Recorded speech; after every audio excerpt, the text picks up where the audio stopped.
Hello there. Welcome to Ski Rex Media. This is Cam from Summit Skiboards, and it is a pleasure to be here with you today.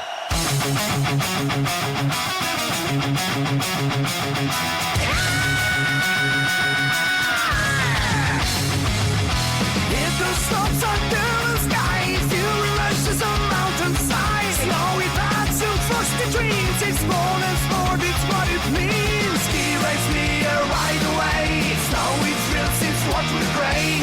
Anyone can join the ride. Ski and snowboard side by side.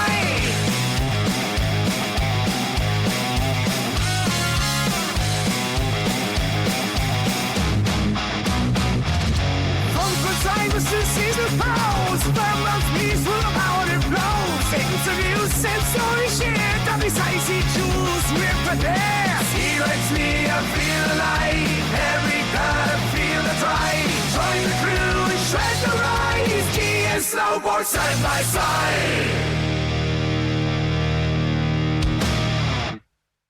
So as the Ski Rex Media podcast season kicks off, we're doing a couple things here. Now, it's still autumn. We're not skiing here in the East yet unless you go down to Jersey to ski in the indoor place, Big Snow. Shout out to Big Snow, American Dream. I love the place. Go ahead and check it out. It's awesome. But where has Ski Rex Media been all summer? I haven't been doing nearly the social media stuff. Well, I've been working. Everybody does a little, off-season work sometimes. Sometimes you just need the money. You know what I'm saying, Cameron? You need the money. Yeah, you do. You got to get it.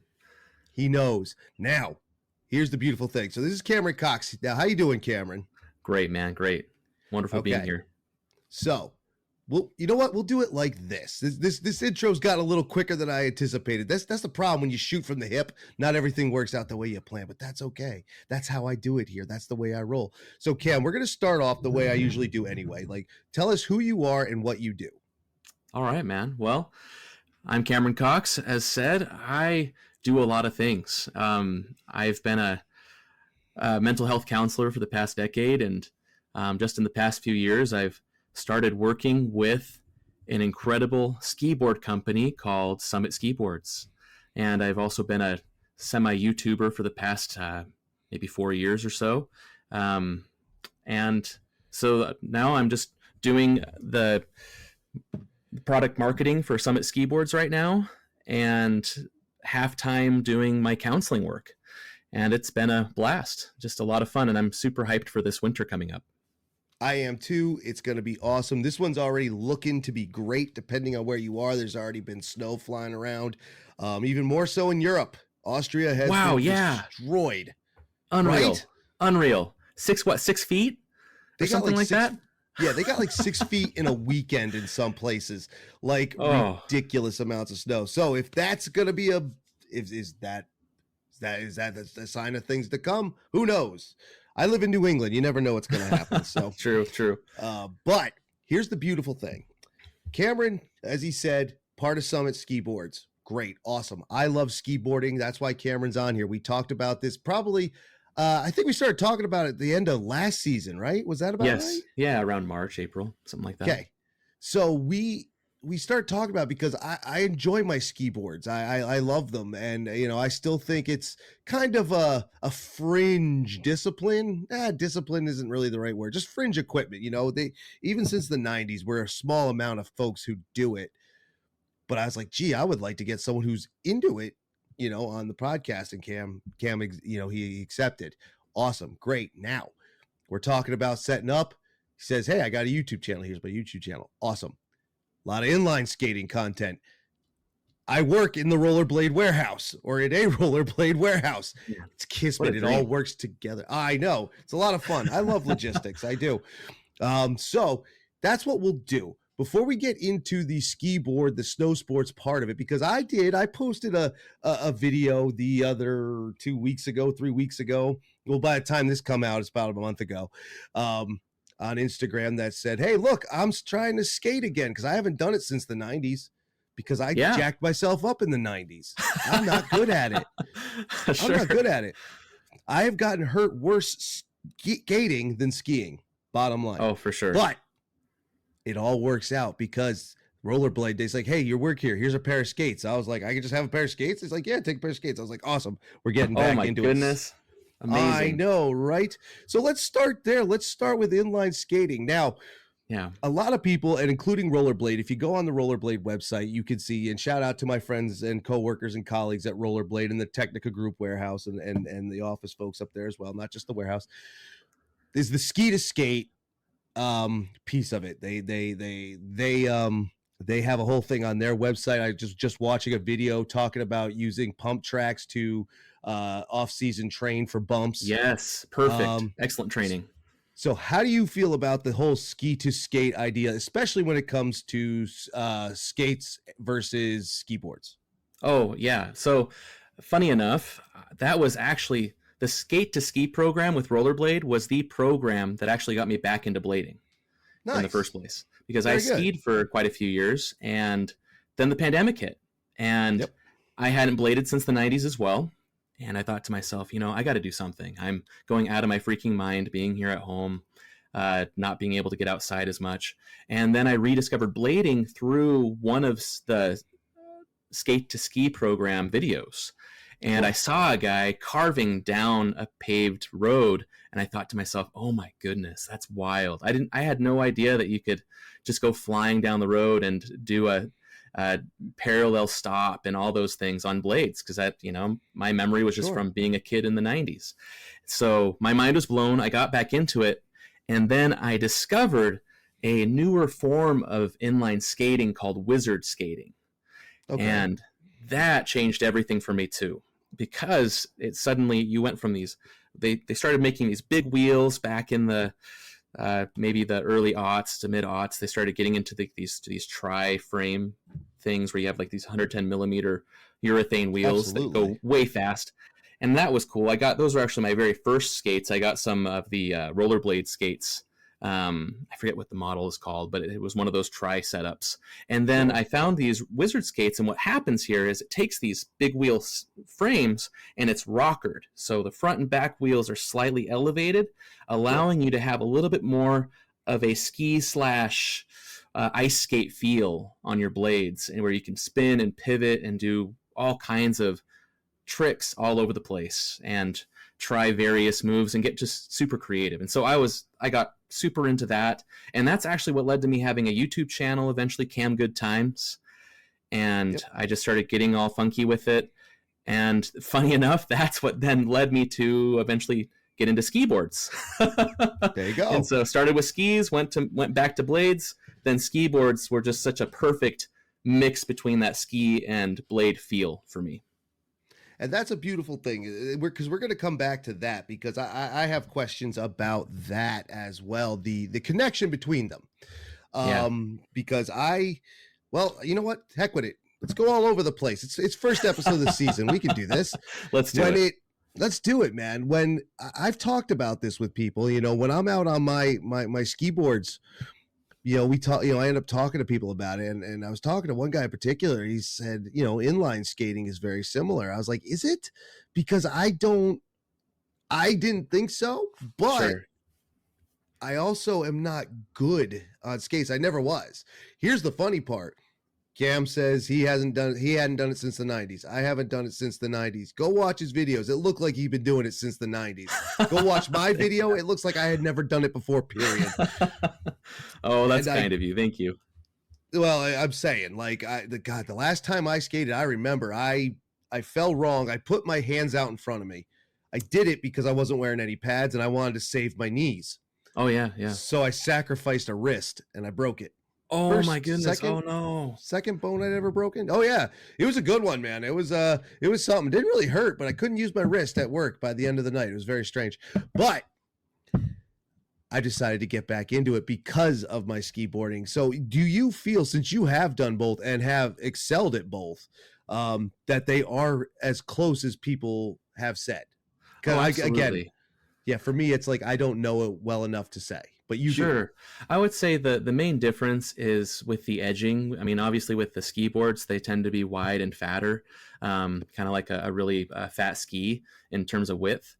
And so when you're carving, you are putting a bit more leverage and effort onto the edges when you're on skiboards and compared to blading in terms of the turns. But when you're pivoting, spinning, and moving, doing tip tail maneuvers, when you are doing grabs, doing crossovers where you're moving one leg over the other, things like that. It feels very similar to what I'd be doing with my blading. And in fact, I would say that doing grinds as well on ski boards can tend to feel a little easier, even in comparison to on my blades to an extent. Now it's a little slipperier because you're on those really slick boxes, and so if you're not just stacked on top of that box when you're doing a grind or a jib in ski terminology, you'll eat it pretty good. But it's, in terms of the feel, it became extremely intuitive for me as a blader who also has experience with skiing, and it felt much closer to the blade feel than I had when I was on my skis. That's awesome. See, I'm hoping to get a bit of that, as I haven't had enough time to get out on skates. I've done it once this fall, but my time at the warehouse is coming to a close here soon. So before the snow hits, maybe, who knows, this winter, I'll be able to get out on skates, really get a feel, and then be back out on ski boards, which I keep in my car at all times. Amazing. Yes. And that's one of the beautiful things about it. So, you know what? Let's get into skiboarding a little bit. We might come back to skates. Again, I'm bouncing around, everybody. It's been months. I did one interview so far this summer. I'll get it. I'll get back into it. I swear I will. But inline skating, great. It's great for skiing. It does work some of the same muscles. Some of the same muscle memory is the same. We agree on that, right? Sure. Okay. So the beautiful part about, and again, where skates and ski boards are similar, is that skates, we see people talk about biking around a city, biking around town. That's great. I ride a bike. It's very easy for me to ride a bike, not so much skates, but skates can go anywhere. Ski boards can go anywhere. They can go in the trunk of your car and they can sit there. You don't have to have a rack. Yeah. You don't have to have anything. You could throw them in your back seat. Forget about them. It's a beautiful thing. So and this is something I've defended with ski boards. I've said the beautiful part is the practicality, because they're easy to travel with and they're easy to keep around, and might be nice for city dwellers who live in like New York City, where the apartments and storage is notoriously small. Yes. And I'm sure you'd agree with that as well. Oh yeah. I love how compact and lightweight they are. I just plop all mine in the trunk of my sedan and get up the mountain, and it's extremely easy to move around with. I also love hiking with them because they easily strap onto a lot of different packs, and you can just hike up the mountain. I did a lot of that in the springtime, where I went to the ski resort after it was closed and started hitting some of the lines down, just little pathways of snow left over, and super easy just to hike up that mountain. And also dunes. I like to take them up the dunes here locally, here in Idaho. And we have a 500-foot tall dune called over at Bruno Dune State Park. And it's about a 30-degree slope. And so it's a kind of black diamond, pretty steep deal. And you go flying down that thing. But it's really easy to hike up to the top of that dune with the ski boards on your back, as opposed to these huge skis that I was used to. Absolutely. And I agree with that 100%. I try it. Just went to one of our little local places, and just carrying them up. I don't have an uphill setup. I don't have skins. I don't have anything like that, or set of skis to go do the uphill thing. But ski boards, they don't weigh anything. They don't take up any. You don't have to throw them over your shoulder. It's very easy. It's awesome. So when you say dune, just to make sure everybody knows, that's sand dune, correct? Sand dune. Okay. Indeed. Something we don't see a lot of here in the U.S., but there are plenty places to do it. Apparently even more. I had no idea there was a place in Idaho you could do it, and then not every place allows it. There's some great dunes on the California-Arizona border, just west of Yuma, Imperial's Dune National Park. I don't know if they allow it there. Okay. I don't know if they allow it there. Shout out to anybody who knew that part of Star Wars, the original trilogy, was filmed there, but whatever. Oh, no kidding. Okay. Oh yeah. Some of the I think it was in Return of the Jedi. A lot of the sand landscapes is from there. Wow. Oh yeah. Nice. I did not know they had a dune big enough in Idaho to ski. What is that like, dude? I've never gotten to do it. I've never done it. Oh man, it's wild. So this dune here near Boise is the tallest single standing dune in North America. And so it's just one massive standing dune. And when you're going down this thing, you have to use the right wax. I use black graphite pearl wax. Shout out to Pearl. Make an amazing wax, and you just rub that on the base each time you go down, and you get going up to about 30 miles per hour if you really start flying down that steepest part, which is right on. Yeah, initially a little slow when you get started, but as soon as you get going, man, the parabolic shape of the ski boards works perfectly on just carving out turns on that dune. It feels kind of like you're in really thick, heavy powder.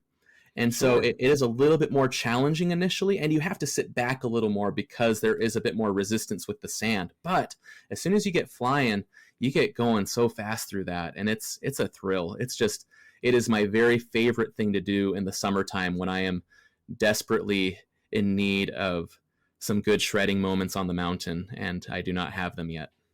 That's fair, man. I'll try it. Yeah, come on out here. I said I might have to take a ride out, because that's something I've seen it. Yeah. I've seen people do it through it, over the years. I've never taken the time to try it, and I never, until I started traveling out west, I never realized there was a never realized there were places to get it done here in the US. Yeah. Most of the videos I've seen from that have all from the Mid East and Africa, and where the big deserts are. Oh and, man, amazing out there. Oh yeah, and but now that I've seen, like I said, places in Arizona, places in California. I've actually heard that there is there are dunes in every state in the US. Some of them very small, but I would say there's plenty of fairly decent sized ones. And so as long as you find ones that are fairly steep in the state you're in, you can have a good time with these. Yeah, absolutely. I say do it. Here in Vermont, we don't have any that I don't think. Well, you might be able to get like a 3-second, yay, but yeah, a 500 footer, like that's a good day. Like I like small ski areas. I could deal with that. I don't need 80,000 feet of vertical every day. I just don't need it. So that's pretty sick. What's it like now? I have to imagine that falling on sand, although it is soft sand, it's not like some of that stuff you find out in like Death Valley and stuff, but there's dunes there as well. But again, a national park, so I don't know if they'd allow it. But sand is notoriously, I don't know, what's the word I'm looking for? Does it hurt? No, yeah, it depends on the grit of the sand. Fortunately, the sand at Bruneau Dune State Park is quite fine. And so when you fall on it, it's just extremely messy, but it doesn't hurt at all. It's not abrasive. It's not going to rub your skin raw. And so unless you get it into your boots too much and it rubs around, then it will rub you. But it's not too bad though when you fall down. I've eaten it quite a few times, especially towards the bottom of the dune. There's a bunch of sagebrush plants, and so if you catch a root, that will just trip you up and make you fly and hit your face, and it's great. I like it. Dune skiing is no different than snow skiing. Yeah, you still catch stuff. You still find roots. It's great. That's fantastic. Always wear your sunblock with both, kids.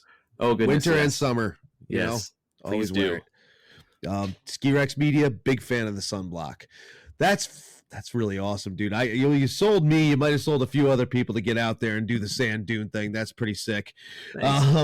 So the beautiful part about Cam as well is not only are we bridging from the seasons of off snow to on snow, from skates to skis and ski boards. You did say you're a mental health counselor. Now, something we talk about here, something I've talked about, something a lot of us have talked about, is that outdoor sports as a whole are good for this. Now, if you're a mental health counselor, now we have a professional who can confirm it and tell us how it works.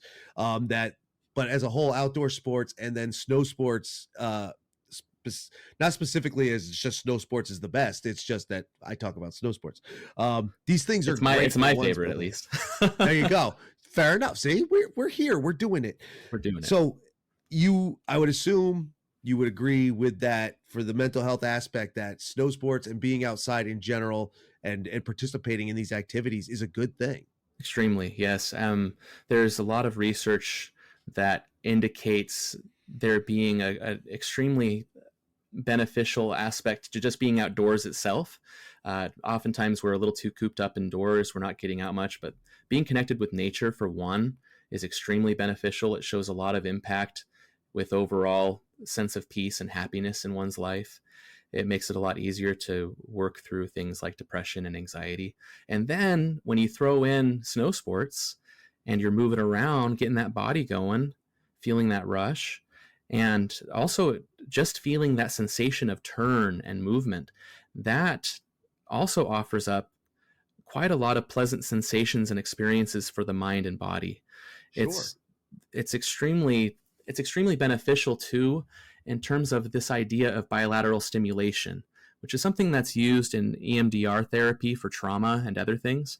The idea with bilateral stimulation is that as you're shifting back and forth with that movement, it activates both hemispheres of the brain, making it easier to process through traumatic experiences and events and help you to work through a lot of your stressors, your emotional struggles. And so it's pretty fascinating how that natural back and forth, kind of like that back and forth when you're walking or running, that back and forth movement can be extremely healing.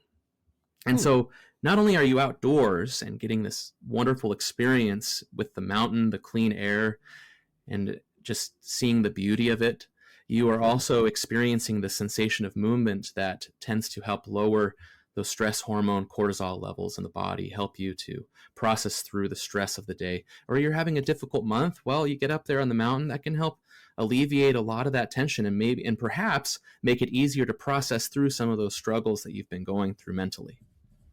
There you go, everybody. You feel great when you're doing it.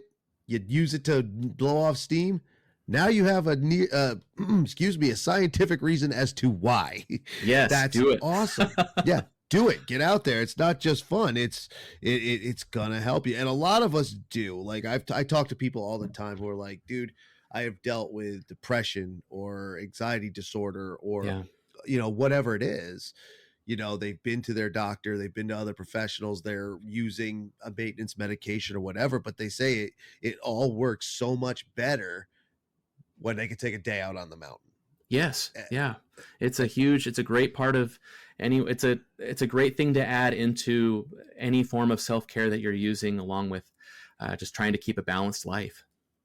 Absolutely, man. That's awesome. Now, do you, this question, I don't know if you can answer it because of, I don't want to dig too deep into things that might get too personal for people that you work with, but sure. Do you use it as do you suggest that, or do you use it as part of any program that you've put together as a counselor? If you get my meaning there, is it part of your techniques? Yeah, that's not too personal at all. That, I certainly promote various, just any kind of physical movement for depending upon people's physical abilities. That's an extremely effective and healthy thing for anyone to do. Just physical exercise, period. I am personally, though, a huge proponent of doing exercise when it's fun. I myself have had an extremely hard time being regular at the gym and just going to exercise just to exercise. And then by rediscovering inline skating, where I can just strap my boots on and get outdoors, and then discovering skiboards as well, that became easier than ever for me to become healthier and for me to move. And really, so us as humans, we don't have a natural inclination neurologically for us just to exercise for the sake of exercise. Sure. In our history, our exercise has just been through either work or fun. And so if we're able to make it fun or make it a social experience, it makes it much more motivating and much easier to get out. So long story short, with my clients, they may or may not be that interested in trying skiboarding per se, and that's totally fine. Sure. Or inline skating, but I certainly talk to them about a lot of sports that they can try and do, and hobbies that would be accessible and easy to do. And I think for me, that's personally why I love blading so much, because I can just go outside my door and get out there. I've had a lot of clients who saw what I was doing. I'll be skating out in my parking lot in between therapy sessions sometimes and just doing weird tricks out in front of the office. And my clients will see that and they'll be like, what is he doing? But then they're intrigued and they look into that, and I'm like, hey, it's a thing. It's a thing you can do. So either way, I really like to be as client-centered as possible, where I'm not going to push any one type of exercise upon my clients, but I very much encourage them to have fun and to find ways to have fun, because that is life-changing. If you can allow that inner child to come out and allow yourself to experience these kinds of things and just try new stuff and challenge yourself, it's just extremely rewarding and amazing. It works wonders when you struggle with anxiety or depressed mood or traumas, other things. It's just a lovely thing. It really is, and that is beautiful. And I love that you're doing it, and people are walking up like, dude, what are you doing? Like, I'm doing it. Like, practice what you preach, man, and that's it. Right. That's right. And again, that also speaks to the practicality of something like skating and skiboarding. You could have them right there in the office, and then just pop out for 10 minutes and then pop back in. It's no big deal. And it's wonderful. So let's get into this skiboarding, man. We're jumping all over the place here, everybody, today on the Ski Rex Media Podcast with Cameron Cox. And Cam, he is part of Summit Skiboards. Now, we've been talking about skating, obviously, for the first 20 minutes here. We've been talking about, the mental health aspect and outdoor sports. But now let's get into the part that everybody's been waiting for, the snow sport part. And it's not that we're boring and not that we're taking too long, but yeah, we're just getting into it. We're full. It's debut episode time. Yes, there you go. We're doing it. It's a fine thing. We know Tim. He'll talk all day if you let him, and it'll go around in circles. It's fine. It works. Everybody figure. That's the beauty of the podcast. If you miss something or you think I'm going around in a circle, you can skip back and find that and then come back forward. It's fine. All right. Summit Skiboards. Now you work in the marketing. You said yes. Did I get that right? Yeah. I am. Well, I am the marketing director, and I was initially sponsored by Summit Skiboards when I first started getting things going with them. And then things just went really well. We, Doc Roberts, the owner of Summit Skiboards, and I just kind of hit it off right as we got to know each other. And he talked to me saying, "Hey, do you want to partner up with me?" And that was a wild, out of nowhere offer that I never in a million years thought I would be doing in my life. But my wife and I, we talked about it, and we felt really good about it. And there it was. And so now here's a little bit over a year into being the director. And it's been wild. It's been so fun to see the growth and have this experience. Really fun. And it's been interesting being able to incorporate the mental health and wellness side into this too, because it's just something I'm a big believer in terms of just being a great means of finding flow and experience. Absolutely. Now, Summit Skiboards, this as a skiboard specific manufacturer, that's not something you see every day. That's a very unique thing in this industry, I think. Yes. Oh yeah. There's really not a lot of us manufacturing skiboards anymore. It was much more prevalent back in the early aughts, around up until 2003 or 4ish, and then things started to shift a little bit. And impressively, it's been remarkable that Doc has kept things going over those really, I would say, a little bit more dark ages of skiboarding, where it became a little bit more underground, and yet he just kept pushing forward and kept adapting and creating new ideas and further designs, and it's just really cool. It's very cool. Now, I first got my taste of skiboards back in the 90s. Mount Snow rented them. That's where I worked in high school. Okay. Yep, they rented them, so we tried them one day. We were off from work, and all from school all on the same day. So we said, hey, let's go take a look. And we did it, and we really enjoyed it.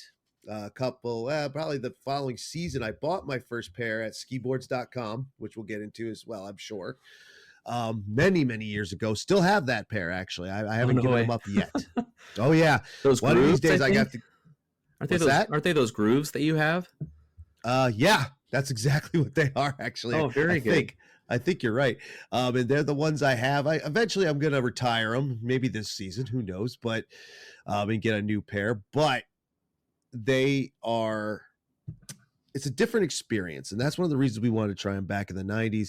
And that's the beauty. How was I going to tie that in, everybody? Yes, Summit Skiboards. I was tying that in because as you said, it kind of went underground. I've had mine for years and years and years, but you don't see them every day. You don't see them a lot. Summit Skiboards, a doc, they were able to keep that alive, even though it went away. Like but it didn't really ever go away. Like you said, it was just Yeah. underground. It's still out there. I'm sure you run into people Oh fairly yeah. often as well. Yeah. Still around. It's It, still, I think, a lot. There's been just a really faithful following over the years of people who yeah. just genuinely love skiboarding, and they've stuck with it. They have. And one of the things that made it big, I don't know, it was almost felt like we've all seen, and shout out and rest in peace to Shane McConkey. We've all seen Saucer Yes. Boy riding them. Oh yeah. Um, I don't know if that hurt or helped. I really don't. Do you all talk about that out there in the industry? I think, you know, I think in a way, any news is good news. So if something is being seen by the masses, even if it's sometimes not in the most positive of lights, I think that still can be of help because people are curious. It gets people aware. Sure. And so that can be good. However, I do think that unfortunately within the ski community, it's still seen as kind of a novelty toy item. And not always. There are some who are seeing how these are serious pieces of equipment that you can use to do amazing things. And so there are those who are understanding. I think one of the biggest things, though, is that when people saw the Salomon snowblades back in the 90s and aughts, those things, I mean, they're fun and they do great on groomers. They just aren't as stout or as built to do the same kind of stuff that skiboards do. And they don't have the width, obviously. And so you can't really get off-piste with them or move around much. And so I think people associated the skiboards with that a lot of the time, since those were quite mass produced. And that may have been part of the reason behind people not taking these as seriously.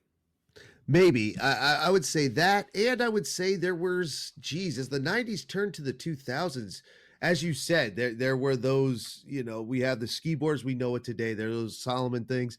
There were the, what were they called? The sled dogs that was just the boot.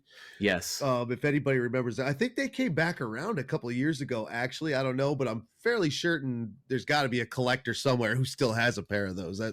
That'd be great to see. I'd love to see those. I don't know if I'd try them, but I would like to see them. But where the skiboard is now, it feels like we've gotten to that point where, and correct me if I'm wrong, where technology has finally met where it's finally gotten to where it should be. Yes. And skiing anyway, as a whole, we don't see a lot of technological advancements every year, but how far can you go with two sticks on your feet? Like, you know, it's really just how you make them and how you cut them. But skiboards, as I said, have kind of reached that point as well. But it's in a good way. Like as I go down through Scummit. Wow. Holy smokes. Yes, I just combined the word Summit and Skiboards into one word, everybody. I'm a trendsetter. Summit Ski. Yeah, there we go. I don't know what I'm talking about. It could be a thing. It shouldn't be a thing. Don't let that become a thing. Nobody let that become a thing. Yeah, Skiboards doesn't work either, so either way you flip it. Oh, it certainly doesn't. So, Summit Skiboards, 2 words. As you go down through, you see the cut is very similar to or what we would call, I guess, a traditional ski, that parabolic cut that we all know and love now because it's all we've had for 30 years, and it's fine. It works great. Very similar, I would say, yes? Yeah, well, we have the twin tip going on with it as well. And in fact, the skiboards were the original twin tip setup before the skis came out with that. And so the ski industry followed suit with that over time. But yeah, that's the beauty of the skiboards is they have a nice parabolic shape to them, really, really easy to turn and carve in. Also, I love that it has that twin tip where you can just spin around real easy with them. That's one of the biggest things that actually allured me to skiboards, these modern skiboards, is just how simply just how much ease there is in being able to just get up on one foot and do a grab and spin around on it. Just do just really anything you can think of. It's just pure creation for me. And I love that. Yeah, they're wonderful. And, you know, that saying that kind of speaks to one of the big positives to using skiboards. You know, people have said, is it really easier to learn versus a longer pair of skis? And I was like, yeah, it is. I think it is. I feel like the turning is easier. It's, you know, you could turn. I guess I don't know the science behind it, but I'm pretty sure when you have that much less board that you have to Yeah. push around, it's going to be easier. I don't know if Oh, that's by right. Do far. you guys know that's right? I don't know. Yeah, that's exactly right. I mean, me coming from a ski background, I noticed immediately how much of a difference that made with the having less swing weight in the front and back, and so it made it much easier to do 360s, just do a lot of different movements. But also, every time I've had friends who have had experience with skiing, and friends that have had zero experience on snow at all, all of them instantly take to this and just notice how easy it is just to move around and do whatever they want. In fact, you'd think that a lot of people would think with the shorter length, it would be harder with stopping. But in fact, you have more pounds per inch of edge right there. So you can really dig in if you need to stop fast. And so it feels very intuitive to being able to get moving and also stop and have a safe ride down the mountain. Yeah, you can hammer them right down if you need to stop. Yeah. Like if you're doing kind of a blase stop, I'm sure it's a little longer stopping distance, but if you push it in, I have to imagine, now I don't ice skate, but it's got to be similar to that. Yes. You know, when you do a stop on a pair of ice skates, when you're just digging that blade in, it's Yes. got to be similar. I don't know if you ice skate. If you ice skate, you can speak to that. Yeah, I'm just proficient at ice skating. I don't have a whole ton of experience there, but I would say from my friends who are more avid ice skaters, it does feel a lot like a hockey stop when you're stopping on ski boards compared to on ice skates. Absolutely. And you know, if you know how to stop on a pair of traditional skis, you're going to find that it's even quicker to turn them and really stop it. It does, for me personally, get a little hinky when you try to do your pizza, your wedge. Sure. But again, lengths, it's just different. It's not better. It's not worse. It's just different. And that's something I like to try and say. And that's something we're going to push that a lot more on Ski Rex Media this year. I find that skiing and snowboarding and other snow sports are very gatekeeper sports. Sure. If you're not doing it one way, you're doing it wrong. And I was like, you should do it every way and everybody's right. That's how I think. Yes. I don't care what you ride. I'll ride with you. I don't care. It's whatever you choose. So not better, not worse, just different. And that part's a little different. Turning is the same, but you might be able to do it a little quicker. Oh, yeah.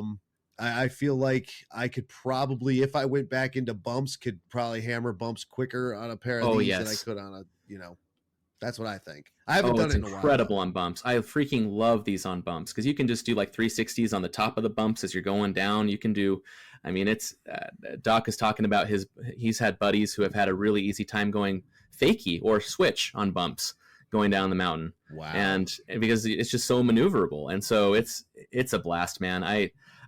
Bumps are my very favorite slope feature to go down on these by far because it's so dynamic, but it's so easy to engage that with the ski boards. And I imagine that's a big plus if I can't say a big plus for the tree skiers. While, yes, you do get a little bit more. And again, Cameron, that's why we have you here. This is what Ski Rex Media does. If I don't know what I'm talking about, I go find someone who does. And Cam knows this stuff. And so tell me if this is right or wrong. I do like having, and I have said that my ski board's a little wider underfoot than my skis. Sure. Yeah. They can have some float on a New England powder day, talking about 2, 3, 4, 5 inches, maybe of snow. But you go out in the trees and you sink, that's it. That was my experience. And that happened to me last year. I was out at Stowe with a friend. He was bombing the trees. I went through there with him. My feet sank. Oh, no. And I did one of the greatest scorpions I've ever done. And my back hurt for about 2 weeks. So. Oh, no. Is there a way you can speak to that, like real deep powder riding or anything like this? Now, before Cam answers that question, we talk more about skiing trees. Let me tell you about a place where you can ski some trees.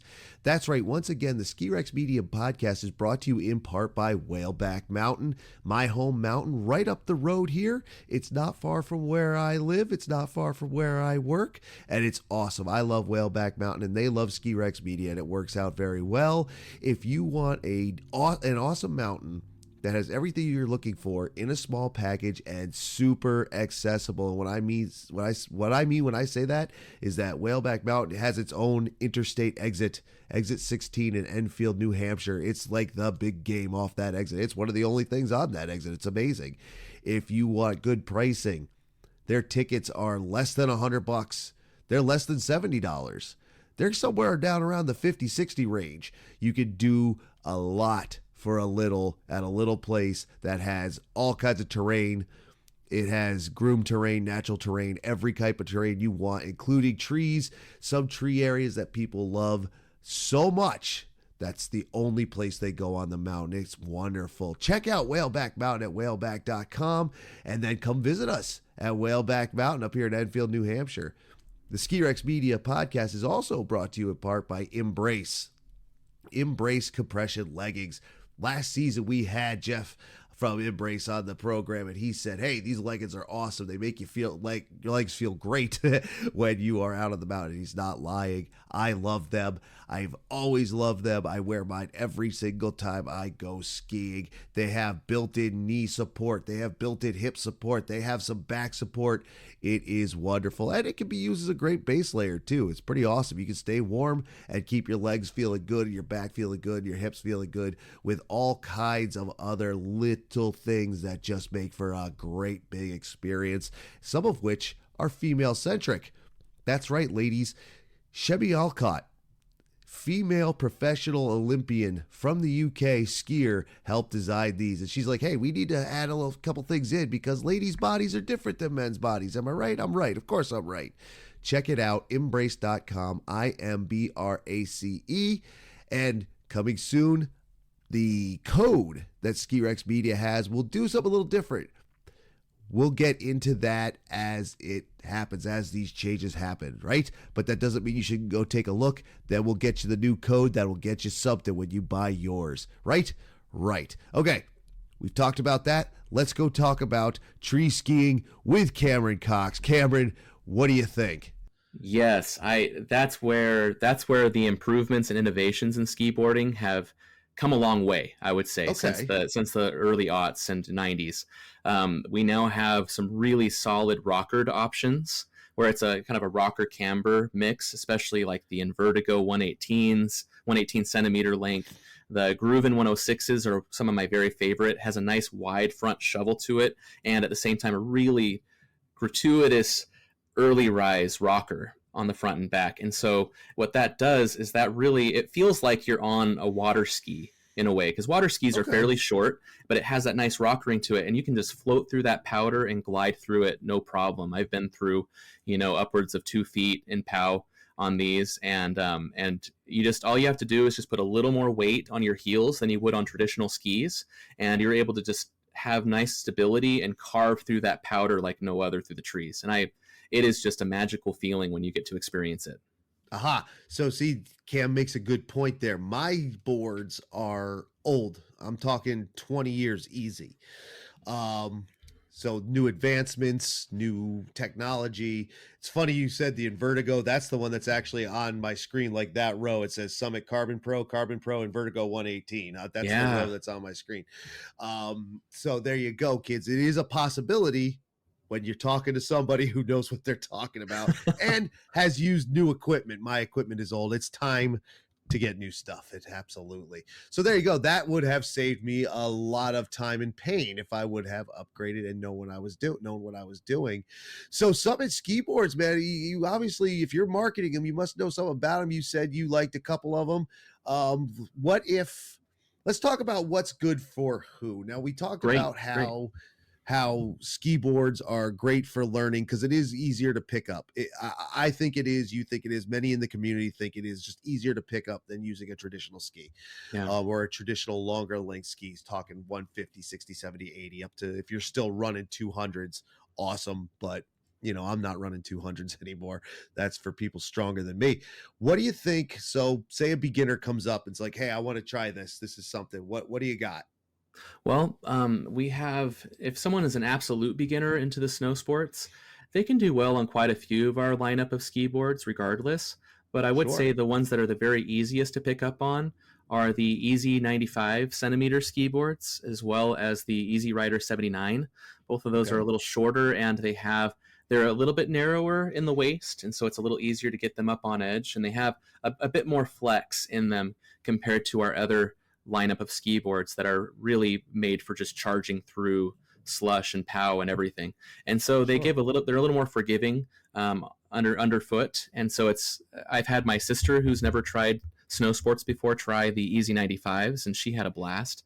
We were over at Powder Mountain in Utah, and in fact it snowed a good 4 or 5 inches that day while we were on the mountain, and she still was able to make it down a more beginner run through the powder on those Easy 95s, even though those are still they're a twin tip, but they don't have as much of the rocker, but they still were able to float on through and get her down, and she had just a blast getting started. That's awesome. So that's beautiful. And then we have, so for the beginner, we got a couple of suggestions. Now for those who are intermediate advanced, I guess it would, and tell me if again, I don't know what I'm talking about. I'm a nobody. It's like I don't even actually do this stuff. So you got bump skiers, you got powder hounds, you got, people who just want to get on that ice groomer here in the East and do 1,000 miles an hour down the hill.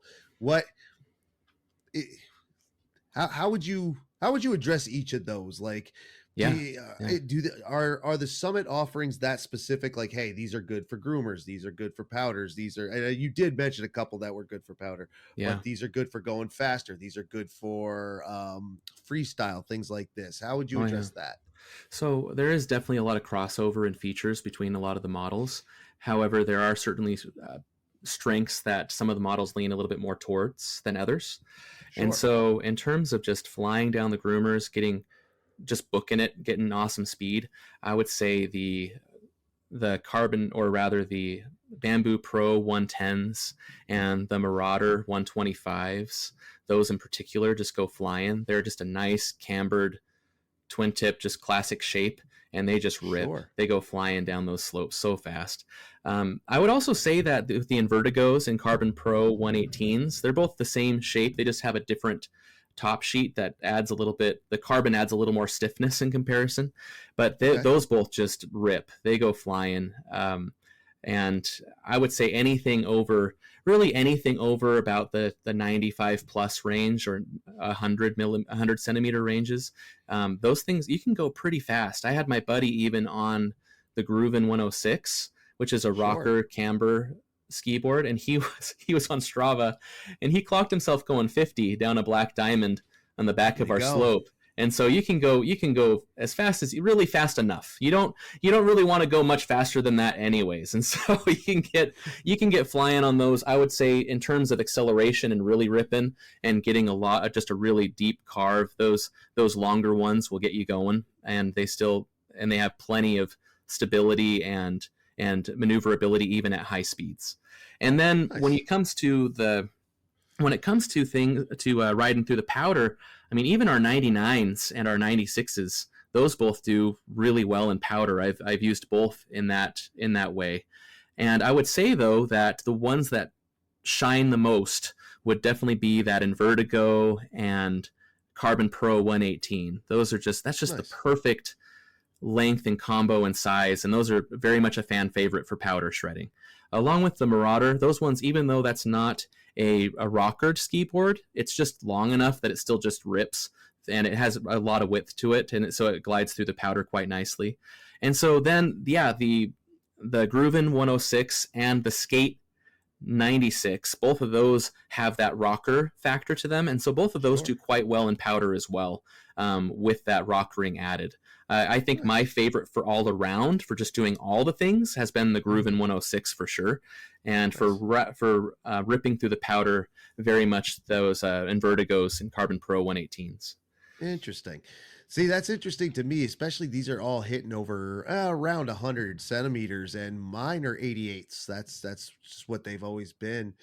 So it might be a little different, I would say, but it's, again, it's no different than going one day from your 175s to, just jumping on your kids' 150s just for the fun of it. Yeah. Which I highly recommend, just for a different feeling. Or if you want to go and get 200s. I used to have a pair of 197s back in the day. They were the straights and they were fast, and I almost got hurt on those a couple times. Not gonna lie about it. Kind of wish I knew what happened to those. I will tell you as well, by the way, that if you're wanting to go like those 88s that you have, those grooves, those things, I love. We actually have our they call it now Rollin 88 centimeter. We have two models, the Rollin and the Jammin 88, based upon some skate names. And those ones are fantastic for those who are inline skaters who want to do a lot of skate tricks on the slopes. They're really good for doing like crossover tricks where you put one leg over the other, and even doing just lots of different skate related grinds. And and the Skate 96, well, the name says it. The Skate 96 itself is very much based on that skate feel with that shorter length. And I would suggest also the 99 and even the 110, they all have a pretty good skate feel to them. And so if you're wanting that skate feel, then go for the shorter and experience it. It's just a thrill. It's so fun to experiment and try different things and do stuff without ever crossing tips, because the tips are short enough where you're not going to have to worry about that kind of a collision when you're doing a lot of funky little tricks. That's awesome. In fact, on the if you go to Summit Skiboards, summitskiboards.com, and go to the Summit Jammin 88 at the bottom, there's Cam using them. Oh, hey, there on YouTube. So shout out there. Very cool, man. Like I don't know, man. You've been talking about them, and I kind of think, man, the Invertigo or might be for me. I don't know. Oh, yeah. I'll have to see if I can get it. So does Summit do like demos anywhere? Like, are you all partnered with a mountain, or do you pick a mountain and do travel tours, anything like that? To you say you've told us a lot of great information, and it is great information. Is there the next step would be to try it? Yeah. Do you all do that, or do you know offhand of rental spots or anything like this? Well, we do rental by mail here in the U.S., where we can ship them out to you, and we gave a really good price on that to make it accessible and make it easy. In fact, we sometimes have people get deliveries over to where they're going, so they might go to a resort out in Colorado, and we just ship it on out to their lodge, and they can rent them for a good long trip and have a great time on them, and just get a nice feel for them and see if it's for them. And so we do that. And over at Pro Skater's Place, a really big sporting goods store over near Toronto, Canada, they're now carrying our skiboards, and they're starting to rent them out as well for our Canadian crowd out there. And so there's accessibility in that way. As far as demoing, I do have a team of pro riders around the world now, and and over time that's been a lot of fun. They're the majority of them are pro skaters as well, and they've won competitions and done all kinds of amazing things, and it's been really wild having them on board with us. But they'll have over time some of them will have more skiboards with them to have friends and others try out, and so we certainly want people to be able to get their hands on these and just at least try them as easily as possible. And so that's something we're continually expanding and working on. We're having more presence now in Europe and in Korea, Japan, and Australia. We're getting more of a presence down there in Australia and New Zealand. But over in New England, actually, there's a really cool guy named Mike Jerome, who's over in Pennsylvania, I believe. And he has a whole bunch of Summit Skiboards that he lends out to people. And so after running this podcast, I can give you his link. Shout out to Mike. He's been a wonderful proponent of Summit Skiboards for a long time out there in the Northeast. And so he is a great guy to meet up with and just have a blast with. He has a lot of different models for people to try out. That's awesome. So there you go. Blaze a go at this rental by mail. That's interesting to me. I just popped over to that. You can get them pretty much anywhere, as you said. The pricing isn't bad, $42 a day with adjustable ski boot bindings, and we'll get into bindings in a minute. Sure. And then you go so far as to say, if you decide to purchase a pair, they'll refund your daily rental fees minus the shipping costs, of course. Yep. But like, dude, it's almost like leasing a car. That's right. Yep.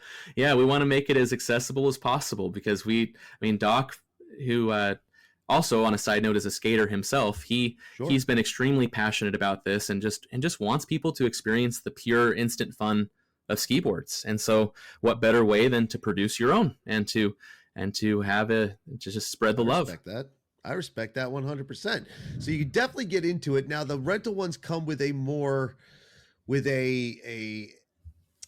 don't want to say traditional binding, because I always forget the difference in well, not the difference, but the names of the bindings. Mine are Sure.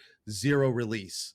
Oh yeah, the non-release binding. Yeah. Yeah, that's what I have. I assume that's not what you send out on a rental, because No. it's not hard to deal with, but it's not, if you don't know how to deal with it, it can be a pain in the backside a little bit. Yeah, and I mean, for shorter ski boards, it's not as big of a deal either in terms of a fall risk issue. It's not as the safest option by far is always going to be that release binding for Absolutely. sure.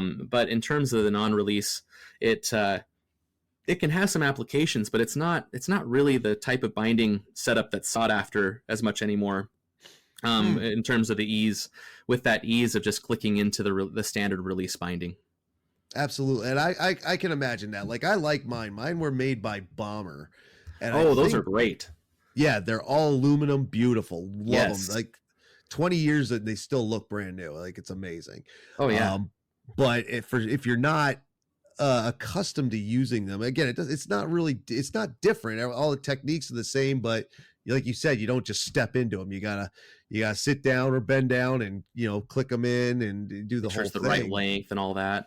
Exactly. And it's, I find personally that's a little easier. Like when I bought new ski boots, so I ended up having to adjust them just a little bit. Sure. But that was easier than dealing with the boots, the bindings on my skis. And that's, I think I actually got someone to do that because I couldn't get that done. However, if one has a rental binding that, is adjustable, that's super easy. So I would assume that's, what your all thought process is too. It's all demo. They're all demo bindings. And so they can be adjusted to the length of your boot really easily. Sure. They all have a DIN setting. We use atomic M10 bindings a lot of the time, which get up to a DIN of 10, which is plenty for most. And then we also sell the atomic strive bindings as an option for people. Then those get up to about a 13 DIN at times. I think 12 or 13, something like that. Sure. So yeah, if you're wanting to really hit it hard and have them barely ever leave your foot, then you can always go for those beefier ones. Sure. And, try it first, then see what you want to do. That's what I always say. That's right. So talking about picking up a pair for everybody from themselves, as I said at the beginning, skiboards.com. Now that's where I bought mine. It even says Skiboard Superstore since 96. I got mine in 98, I think, 99, maybe. Nice. So they're quite old and quite awesome. Now, is the skiboards.com and Summit Skiboards part of each other or not? That I was a little fuzzy on. Yeah, okay. It's all within the same company with Skiboard Superstore Incorporated. And so Doc, back in the early aughts, back in 2002, actually, he decided to create his own line of ski boards, and that's where Summit came along. And so he created Summit Skiboards and then started selling those on Skiboard Superstore, whereas before he was just selling as many of the other existing brands as he could back at that time, and just to get it out there. And then then he started manufacturing his own, and that's where it went. Awesome. Now, excuse me, at skiboards.com, the Skiboard Superstore, there are the other brands out there. There's things here I didn't even know Dina Star made a pair.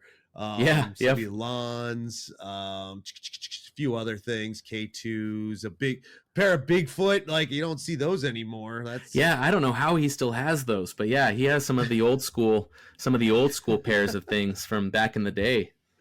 Yeah, there's some of these things that look God, you could really see it when you click through the pages. You see all the other brands that look more like antiques now, and right than the more modern Summit boards. And man, those Summit boards look friggin' fantastic. They look great. They are. They really do look good, man. And I'm really interested in getting a set. I might have to do that before the winter starts. Are we good on supply? Like, if someone orders now, can they get them? Yep. Right now, we're gonna get our our new lineup of ski boards will be available around early October, but you can pre-order them right now. And cool. So you can pre-order those, and we have some leftover inventory from last season that are on discount. So this is a really great time for people to get a discount on some quality ski boards. And so, yeah, we have a lot of stuff available currently, along with other binding options too. We have the snowboard boot binding options that are really fun to use, especially with Jerry Feet, who you've talked to before. Yes. Shout out to Devin and his bunch, man. Yeah, Jerry Devin. Feet, awesome. Yeah, like, Devin and Jeff. So have you got to try that yet? Yes. Yeah. Okay. It's great. I have it with me. If I had my video up, I could show you, but yeah, it's a great time. Say, I have my set of Jerry Feet. I still have to get bindings and boots, which I'm going to do. Nice. And pop them onto mine. So how is it? Like, Devin, Devin might be a little biased. It's his thing. It's Shout great, out man. to Devin Todd. He's great. But how'd you feel riding them? Oh, it feels great. It's, for me, coming from a ski background, I've been so used to the ski boot that it was a bit different than what I've been used to. However, it's really comfortable while still offering up support and allowing you to shred the hills. It works quite well with the skiboard application because of that shorter length. You don't have nearly as much torque on your foot or on your legs, and so it works quite nicely. Although I have seen Osamu over in Japan who rides our ski boards often. I've seen him use Jerry Feet on skis, and he's done amazing things on them. So that's incredible. Nice.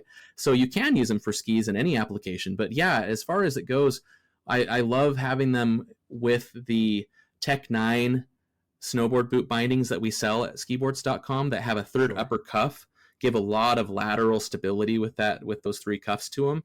And you pop that onto a Jerry Feet ski binding adapter and then click into your release bindings. And so not only does it give a really good option to a lot of people who might struggle with the more traditional ski boot. In fact, that's how Jeff from Jerry Feet got really into this idea, because he has various things going on with his feet where it makes it really hard for him to use ski boots. And so he can now use his snowboard boots with these bindings, and it's been perfect for him. But anyways, on a long story short, when it comes to using these on the slopes, as you get used to them, it still provides lots of support. In fact, I tried them on the dunes, which is probably the most difficult type of setting I could have used them on, because you're really leaning into those carves when you're in that really thick sand. And they still held up great. I was able to keep in control and manage. And so I think that was a pretty good testament to how well this idea can work for people. That's awesome. That is great. Yeah, when Devin and I were talking about him, man, he was jazzed, and I'm jazzed to try him. Like, I've never been a snowboarder. I've never gotten the hang of it. Not good at it. So, as an adult at this, various ages, I'm like, you know what? I'm good just doing what I'm doing, and I'll have fun with my snowboard friends. I can keep up with them. It's fine. There you go. And but I am interested because the boot is different. It just is. It doesn't have to be. The bindings I have on my ski boards were also used in snowboarding as well, to use a hard boot on your snowboard or your teleboard or whatever it is. There's shout out to anybody who still owns a real teleboard. I saw one whale back last year. Legend. I stopped the guy. Oh, dude, he was getting on the chair. I was the lifty. I'm the lifty. Wow, no way. And I see him roll up, and as I'm watching him go up the lift, I'm like, that was a teleboard. So when he comes back around, I stopped. I was like, dude, where'd you get that? That's an antique. Where'd you find that? He's like, you know what this is? I was like, dude, totally. It was awesome. Awesome. And that's a beautiful thing I like about ski boards as well, because we are like the teleboard guy, like anybody, it's these kind of this fringe things that they're not part. That's not proper English. They're still part of the sport, but you don't see them often. So we've all built our own little community around it. Anytime you're riding skiboard, you see someone else, you say hello, you're getting into a conversation. That's just right. That's right. Yep. You're part of that crew. It's an awesome community, a very supportive community. I've loved talking with people on the Skiboard Connection on Facebook, and We also have a Summit Skiboards community on Facebook, along with other social media. And so it's really good. Very helpful people, people who just genuinely feel passionate about what they're doing. And I love how, like you said, that the whole gatekeeping idea, it's lovely how we just don't want that. That's not our thing. We want to invite everyone to be a part of this and just go down the mountain however they want on these. There's no wrong way, except for, I guess, ways to injure yourselves. But there's no real wrong way to go down the mountain on these. You can go down backwards. You can go spinning the whole way down if you want. It doesn't matter. And you just enjoy yourself. It's great. Absolutely, and you're right. And shout out to the folks who are part of Skiboard Connection Facebook group. I am as well. I was going to be at their meetup last year or the year before at Killington, and ended up catching the COVID. And they said, "Yeah, could you not come?" And I was like, "Yeah, I get it. Bummer. I get it." And there's a fair amount of them that are medical professionals. I'm not 100% sure if they're doctors, nurses, technicians, whatever, but they were very quick to say, yeah, we need to go back to work on Monday. So how about you stay home? And I say, man, I'm going to stay home. Bummer, but I'll get back with those guys at some point. Awesome. Skiboards. Great. Fantastic. 100%. Great way to do it. Again, not better or worse, just different. And there's not as many of us out there as traditional skiers. So it was great to have Cameron here on there, dude. Thanks for coming on, dude. Let's get a few more links out. So it's summitskiboards.com. Yes. Okay, so that's for the Summit brand specific website where you can see their entire lineup. These look great. I'm sure they ride great. I can't wait to try a pair myself. Then there is skiboards.com. That's the store, right? Yep, the store. We have Summit Skiboards on there, as well as other brands that for people's liking, for people to try. Cool. So there's your skiboards, kids. You can buy them. Buy now. Again, some of them are pre-ordered. Some of them are still left over from last year. But don't be one of those snobs who's like, I can't ride last year's gear. Yes, you can. Just remember, if you use your skis once, you're using used skis. That's just a fact. That's right. And then on YouTube, Cam Good Times. CAMGOODTIMES. That's right. That's right. Check it out. Lots of fun. Cam has all kinds of videos for the skaters, which I've been trying to get myself into, obviously, this fall, and a ton for the skiboarding. And just doing both, having fun, showing, just telling you all about it, getting the information out there. It looks like you're using one of the Insta360 cameras in a couple of your videos because I don't see your selfie sticks. Yes, that's a phenomenal tool to use. I have loved. Shout out to Insta360, man. That's revolutionized just snow sports because you can just hang on to that sucker and go flying. It's just amazing. I say I just picked up the X4. Ooh, yes. I'm very excited. I also have the invisible selfie stick, which also makes me laugh. Have you noticed in any of your videos when the sun's hitting right way? Yes, you're not holding it, but that shadow's there. Yeah, it's funny. It looks like a huge boom that's in front of you, like a boom mic of some kind. It's like hanging really over. It's fantastic. I love it. Oh, yeah. I saw that and I was like, bonus. Because some people are like, isn't that bad? I'm like, I mean, what's good? What's bad? Yeah, it's fine. People just want to see the action, man. It doesn't have to be super. You don't have to make it look like it's a extra professional movie of some sort. We're just having a good time. It's okay. It's going to be awesome, and I'm going to have one. Cam's going to be out there. Cam, if you're in the East Coast, let us know. Yes, we'll do. I would love to. We'll pick a place. If you want to come to the middle of nowhere, come to Whaleback, one of my favorite places, probably my favorite ski mountain. It's tiny. Oh, amazing. But it's easy, and it's got, if you need to, it's got everything you want. It's got easies, it's got hards. It's great. People love it. Never heard a bad word about the place. It's awesome. Plus, I'll run lifts there, so if anybody comes through during the winter, look for me. I'll be on a lift like Thursday and Friday nights. I don't know. One of those. Anything else we want to get out there, bud? Well, it's just been a pleasure being here with you, man. It's been great getting to know you a bit better too, Tim. It's just I've seen your stuff over the years, and it's been really cool just seeing what you're doing for uniting the snow sport community in general. I love that. I love that aspect of what you're doing because, unfortunately, like you were talking about, there can tend to be some of that tribal aspect to what we're doing, and we don't need that. We're just all up there having fun on the mountain. And so kudos to you, Tim, for doing the work you do. Yeah, I greatly appreciate it. Absolutely. Thank you. And thank you for coming on, man. I love that we got some skiboarding on here. We're going to get some more on doing the season. This might be the year of the skiboard, my friends. I don't know. I think so. We'll it's see. happening. The movement is on. And I'm all for it. It's great. Cool. So, Cameron, hang on one second. Don't go anywhere. For my friends out there who listen to the Ski Rex Media Podcast, thank you. Welcome back for season 6. Thank you.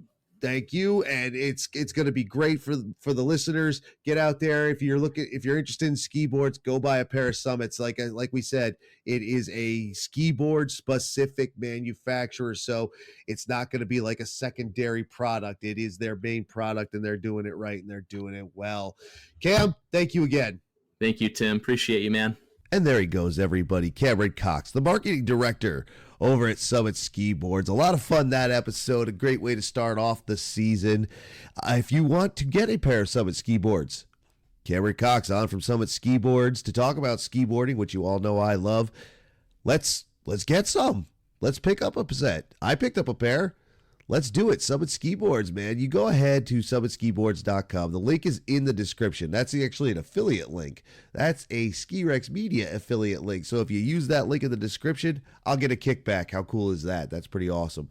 But anyway, Cameron Cox, thank you to him, and shout out to he and Summit Skiboards. That was a lot of fun. Great way to start off the new season, talking about skiboarding, which is something I've been wanting to do for a bit. And it works. I know we usually do a group chat. That's what we usually do. But this year I figured instead of doing it at the beginning of the season and at the end of the season, let's just do it at the end. Let's get everybody together. We can reminisce about the season. We can talk about things that happened. We can talk about what we've seen, what we wished we would have saw, how it went, everything. I think it'll work better at the end of the season instead of starting off the season premiere with the group chat. I think that'll work better. You tell me if it works better. Also, you probably noticed if you are listening to the ad version, there is an ad-free version over at Patreon, but if you're listening to the ad version, the ad included version, that I put a mid-roll instead of at the beginning. I got right into it because we all know, if you're new here, you may not know, returning fans know that I can sometimes take a few minutes to get to the point, and that doesn't work well at all. So I'd like to think that, just getting into it and moving all the ad reads and that kind of thing to the middle, I think that would work better. I'm also being conscious of keeping them quick, keeping them quicker. I mean, you know what I mean? You know what I mean. So there's a new format change. There was also the new theme song. Let me know what you think about that. You can do that in many ways. Go ahead and follow Ski Rex Media on the various social media platforms, X, Facebook, Instagram. You can send me a DM there. You can send me an email. You can send that email to contact@skirexmedia.com. That will let you get in touch with me. You can tell me what you think of the theme song, the format, all that stuff. You can suggest topics or suggest people for interviews for the podcast. You could do that. Please also pardon all my uhs and ums and buts. It's first thing in the morning, and I'm getting a little ready here. That's right. This part is being recorded after the interview. Isn't that something? We love technology here. Anyway, yes, you can contact me through DMs on social media. You can do it through the email. You can also go to skirexmedia.com and leave a voicemail. And that voicemail, I'll play it back here on the old podcast. You will be on the podcast. If you leave me a voicemail, you go to skirexmedia.com and you will see that as well. Just click the button, record it. It works in browser. Pretty simple. No problem. I'll get that. Plenty of ways to record, plenty of ways to reach out to Ski Rex Media and let me know what you think. Please, thank you. It's going to be a good season. I'm glad we're off to a new season here at the old podcast, and soon enough, we'll be off to a new season on skis and boards and skiboards and snow bikes and teleboards and anything else you want to ride on the snow. Just do it safely, do it well, have a good time while you're doing it. There is no wrong way beyond the proper techniques to make sure that you have the best time that you can have. I, of course, am Tim from Ski Rex Media, and I will see you out there, everyone, later.